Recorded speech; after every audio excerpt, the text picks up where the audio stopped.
봄의 기쁨이라는 주제로 말씀 주실 때 은혜의 시간 되시기 바랍니다. 할렐루야.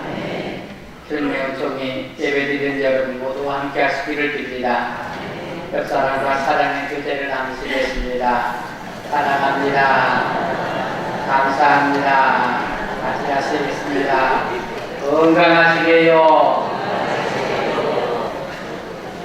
우리 성가대 찬송을 아주 하나님 앞에 즐겁게 찬양했는데 잘했다고 칭찬 한번 합시다.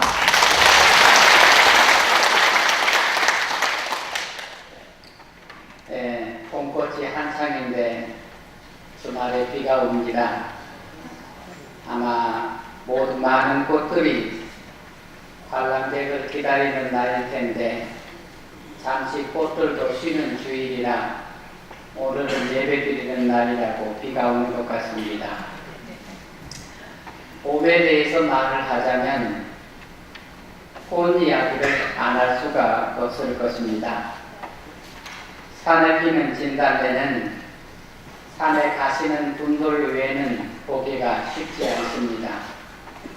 하지만 벚꽃은 어디서나 피는 까닭에 많은 사람들에게 봄의 기쁨을 선사했습니다. 어느 분이 벚꽃이 지면 무슨 재미로 사나 하셨는데 이제 전국의 연산원과 철쭉이 활짝 피게 될 것입니다. 봄은 꽃 피는 계절입니다. 꽃을 피우는 모든 나무들이 꽃을 피웁니다. 사람이 꽃나무의 꽃만 바라보지만 하수원의 복숭아꽃 그리고 대나무밭의 백꽃들도 보통 아름다운 것이 아닙니다. 그런데 여러분 이렇게 꽃이 피는 이유를 아십니까? 여러분 꽃이 왜 피는 걸까요? 꽃이 피는 이유가 무엇입니까?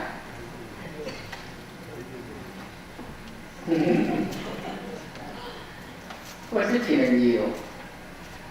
마종기란 시인이 꽃의 이유라는 시를 이렇게 썼습니다. 꽃이 피는 이유를 전에는 몰랐다.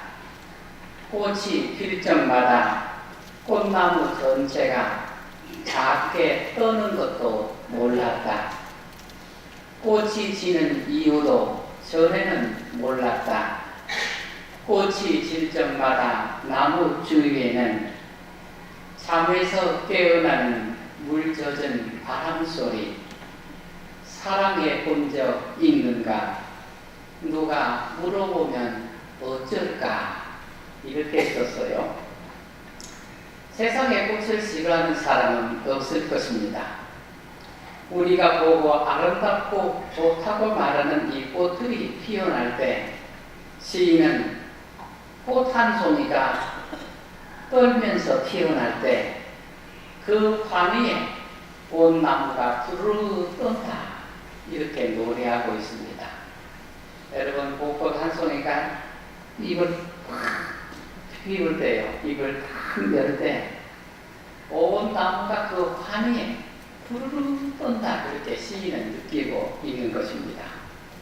그러니 벚꽃이 피어날 때 그 판나무에 수없이 많은 벚꽃이 피어날 때 벚나무는 무한한 환희에 떨고 있었다. 환희에 벚꽃이 환희에 깊이 잠겼다. 이렇게 노래하는 것입니다. 비에 젖은 꽃잎이 질 때 시인은 그 속에서 바람 소리가 나는 것을 들었습니다.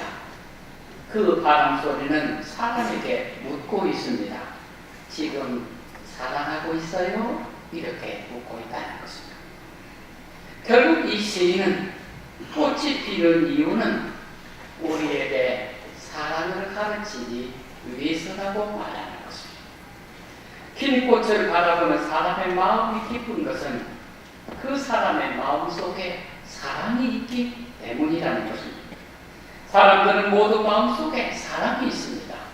그런 마음속에 있는 사랑이 사랑을 하면 꽃처럼 피어나게 되는 것이죠.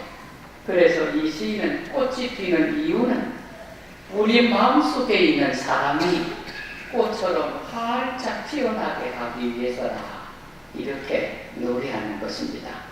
여러분의 마음속에 있는 사랑이 핀 꽃을 바라보고 봄의 아름다운 꽃들을 바라볼 때마다 여러분 마음속에 있는 사랑이 활짝 꽃처럼 피어나기를 주의 이름으로 축원합니다. 오늘 여러분과 함께 시편의 말씀으로 봄의 기쁨 이것을 같이 나눠보겠습니다. 한번 따라서 합시다. 봄의 기쁨은 생명의 기쁨입니다. 그럼 성경 말씀 읽겠습니다. 5절 6절입니다. 눈물을 흘리며 씨를 뿌리는 자는 기쁨으로 거두리로다.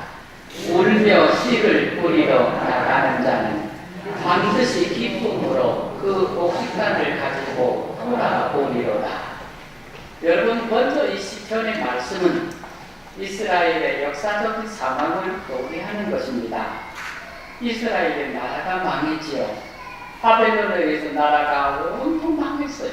성전이 완전히 부러지고 나라가 망했습니다. 그래서 많은 사람들이 바벨론의 포로로 끌려가서 포로 생활을 하게 되었습니다. 70년 동안 포로 생활을 하게 되었는데 그 포로 생활 중에 온 백성이 이제 소망이 없이 절망 상태에 빠진 것입니다. 남의 나라에서 포로 생활이 오래되었어요. 1세대는 죽고 2세대도 늙어갔습니다. 더 이상 소망이 없을 때 갑자기 놀라운 소식이 전해졌습니다. 그 소식은 포로 해방 소식이었습니다. 역사적으로 무엇인가 하면요, 바벨론이 페르시아에 의해서 멸망을 당하게 됩니다. 페르시아는 바벨론을 멸망시킨 다음에 바벨론에 끌려와 살던 여러 나라의 백성들을 각기 자기 나라로 돌아가라고 해방을 선포하게 됩니다. 그래서 이스라엘 백성들이 갑작스럽게 포로 해방의 기쁨을 맞이하게 된 것입니다. 그래서 시편 126편 전체 말씀이요, 이 포로 해방의 기쁨과 감격을 노래하고 있습니다. 그리고 이 해방의 기쁨을 노래하면서 역사에 대한 다짐을 하고 있어요. 역사를 다짐을 하고 있습니다. 눈물을 흘리며 씨를 뿌리는 자는 기쁨으로 거두리로다. 울며 씨를 뿌리러 나가는 자는 반드시 기쁨으로 그 탄을 가지고 돌아오리로다. 그래서 이 말씀이 포로 해방의 기쁨을 맞이한, 이제 역사의 봄을 맞이한 이스라엘 백성들이 앞으로 우리 나라를 어떻게 이루어 갈 것인가, 눈물을 흘리며 씨를 뿌려서 나라를 가꾸자, 역사의 봄을 우리가 그렇게 맞이하자, 그런 결심을 담고 있는 노래가 되겠습니다. 여러분, 봄에는 여러 종류가 있어요. 자연의 봄도 있습니다. 여러분, 꽃 피고 벌과 나비가 날아다니고, 이건 자연의 봄 아니겠습니까? 인생의 봄도 있어요. 고난과 역경을 이기고 나면 삶이 펼쳐질 때가 있습니다. 삶이 새롭게 때가 있어요. 바로 인생의 봄이 되겠어요. 또한 역사의 봄도 있습니다. 그런데 그게 어떤 봄이든지 간에 봄이 가진 성격이 있습니다. 그게 봄은 기쁘다는 거예요. 봄에 기쁨이 있는 것입니다. 근데 봄에는 생명의 부활이 일어난다는 것입니다. 자연의 봄에 생명의 부활이 일어나는 것처럼 모든 봄에는 인생의 봄이든지 역사의 부활, 역사의 봄이든지 바로 부활, 생명의 부활이 있는 것입니다. 이 시인은 갑작스러운 포로 해방을 통해서 그들의 역사에 생명의 봄이 있음을 알았습니다. 추웠던 역사의 겨울이 지났습니다. 그들의 겨울이 극복했기 때문에 오히려 봄을 맞이하는 봄이 생명의 기운으로 더 충만하게 되었습니다. 그래서 이제 역사의 봄이 왔으니 이 역사의 땅에 눈물로 씨를 뿌리며 나가자 노래하는 것입니다. 그런데 여러분, 역사가 너무 혹독했어요. 그리고 그 기간이 길었습니다. 세월이 많이 지나서 고난의 역사의 땅이 이미 단단히 굳어져 버렸습니다. 포로 해방이 되어서 자기 땅으로 돌아가지만 돌아가서 어떻게 할 것인지, 없어진 나라를 어떻게 세울 것인지, 단단히 굳어버린 역사의 땅을 그들이 어떻게 새롭게 일궈올 것인지 막막한 것입니다.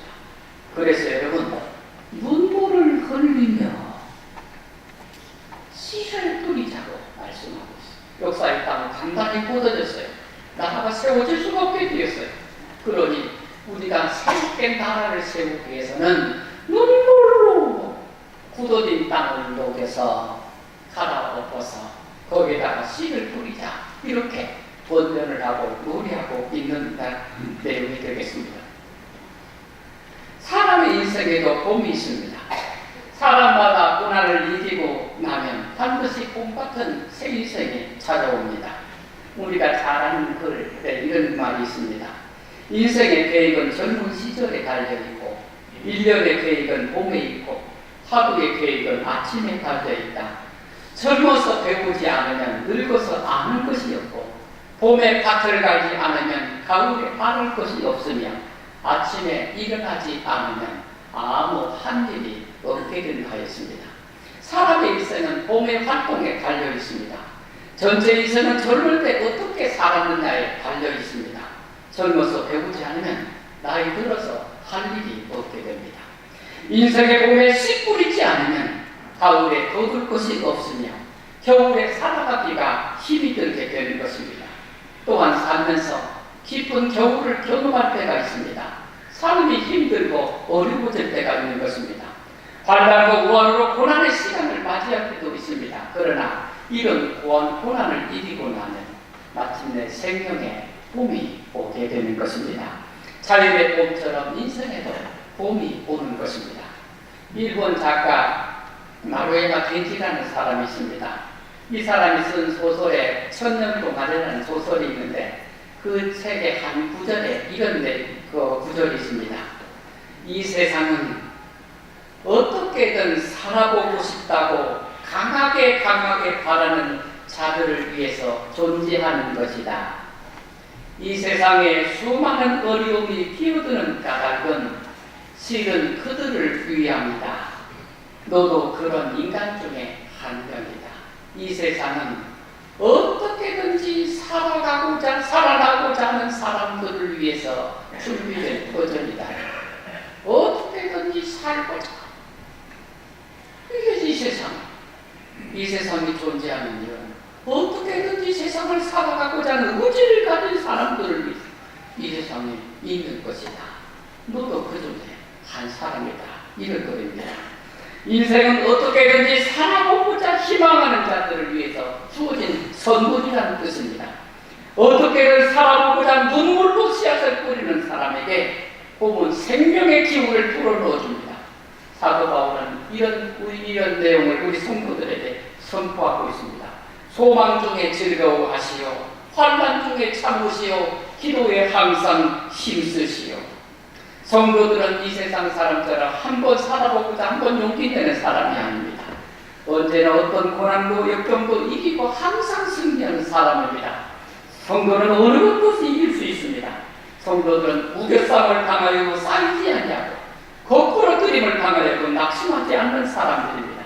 그것이 성도들 안에서 새 생명을 주시는 성령의 역사하심으로 인한 것입니다.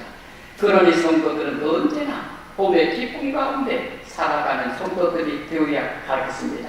사랑하는 여러분, 봄이 꽃으로 피어나고 있습니다.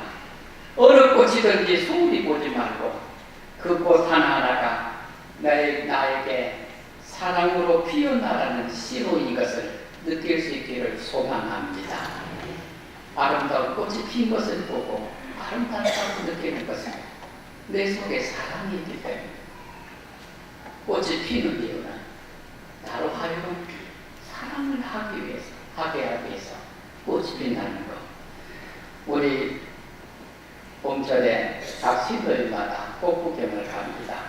여러분이 꽃 구경을 갈 때마다 마음에 기쁨이 있는데 이 봄에 주는 이 기쁨이 바로 생명이 우리에게 주는 기쁨입니다. 어떻게든지 살아나고자 하는 여러분 굳은 땅을 긁고 새싹이 살아나고자 하는 이 생명의 기운, 이 생명의 기쁨, 이것이 봄철에 여러분 안에 충만하기를 주의 이름으로 축원합니다. 오옥정 권사님 집 앞에 그 단풍나무가 있죠.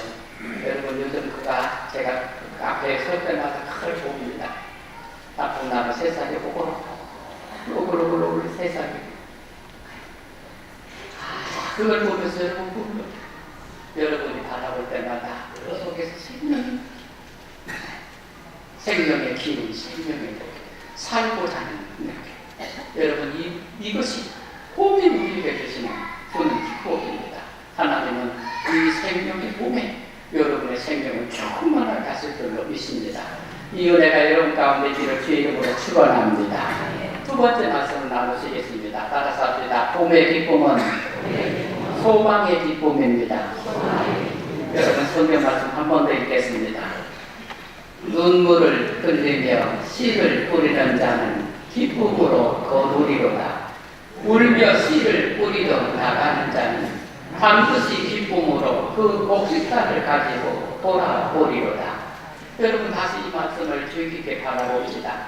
이 말씀은 기쁨과 눈물과 기쁨을 대조하고 있습니다. 앞에는 눈물입니다. 뒤에는 기쁨입니다. 그리고 씨와 곡식단을 대조하고 있습니다. 그런데 이 눈물과 기쁨, 씨와 곡식단은 서로 다른 것이 아니라 원인과 결과처럼 이어져 있어요. 원인과 결과처럼 이어져 있습니다. 눈물이 기쁨이 되고 씨앗이 곡식단이 됩니다.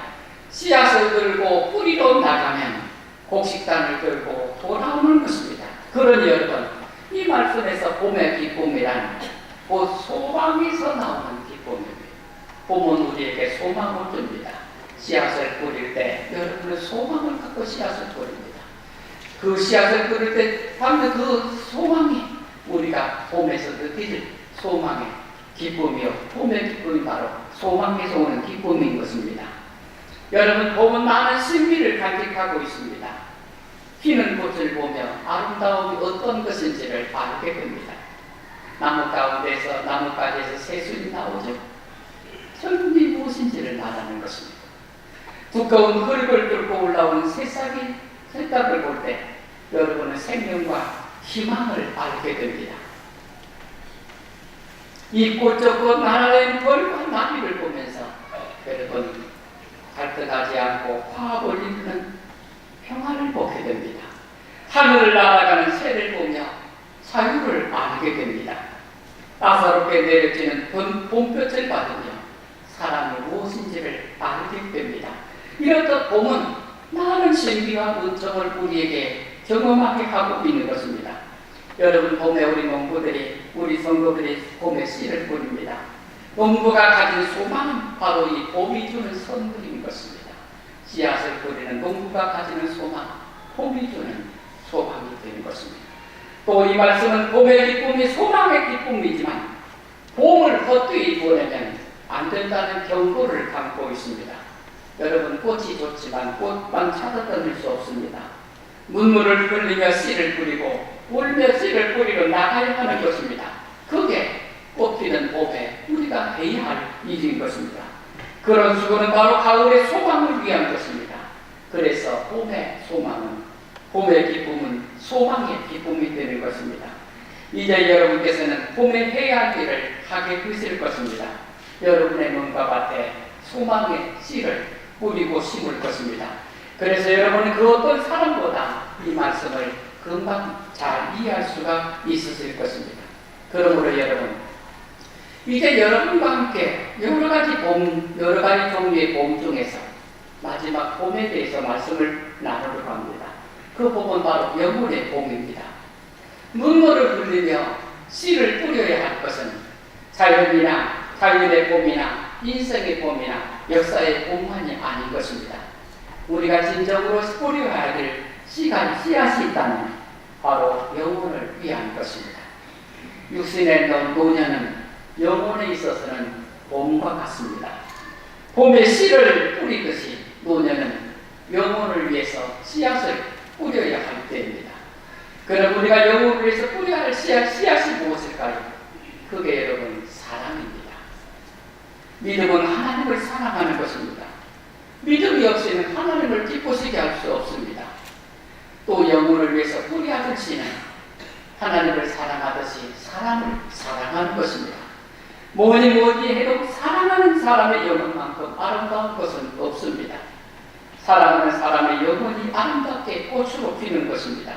하나님은 사랑이십니다. 우리가 사랑할 때 우리는 하나님을 가장 닮게 됩니다. 우리는 하나님과 함께 있으면 하나님을 향해서 가게 되는 것입니다. 우리가 사랑으로 꽃필 때 그렇게 되는 것입니다. 지금 여러분은 영혼의 봄을 맞았습니다. 이 영혼의 봄에 여러분의 영혼이 사랑으로 활짝 피어나기를 주님의 이름으로 소망합니다. 여러분, 헨리 나고의 신부가 나는 소망합니다라는 글을 썼습니다. 여러분과 함께 봄의 기쁨이 소망이라는 말씀을 드렸는데 이 소망을 같이 나누면서 이 같은 소망을 우리가 같이 품고 살기를 바랍니다. 나는 소망합니다. 내가 모든 이에게 꼭 필요한 존재가 되기를. 나는 소망합니다. 한 사람의 죽음을 볼 때 내가 더욱 작아질 수 있기를. 그러나 나 자신의 죽음이 두려워 삶의 기쁨이 작아지는 일이 없기를. 나는 소망합니다. 내 마음에 드는 사람들에 대한 사랑 때문에 마음에 들지 않는 사람들에 대한 사랑이 줄어들지 않기를. 나는 소망합니다. 다른 이가 내게 주는 사랑이 내가 그에게 주는 사랑의 척도가 되지 않기를. 나는 소망합니다. 내가 언제나 남들에게 용서를 구하며 살기를. 그러나 그들의 삶에는 내 용서를 구할 만한 일이 없기를. 나는 소망합니다. 언제나 나의 한계를 인식하며 살기를. 그러나 내 스스로 그런 한계를 만들지 않기를. 나는 소망합니다. 모든 사람이 언제나 소망을 품고 살기를. 사랑하는 여러분, 봄이 말할 수 없는 우리의 기쁨, 우리에게 기쁨을 줍니다. 그 기쁨의 내용은 우리가 생명이 있다는 것, 살아있다는 것. 봄의 기쁨은 생명의 기쁨입니다. 봄에 씨 뿌리는 사람은 소망의 기쁨이 있기 때문에 씨를 뿌리는 것입니다. 우리 안산교회 성도님들이 꽃피는 봄, 새순이 돋아나는 이 봄에 생명의 기운이 그리고 소망이 마음속에 있어서 삶의 능력이 하나님의 성령 안에서 여러분에게 충만한 봄이 되기를 주의 이름으로 축원합니다. 기도드리겠습니다.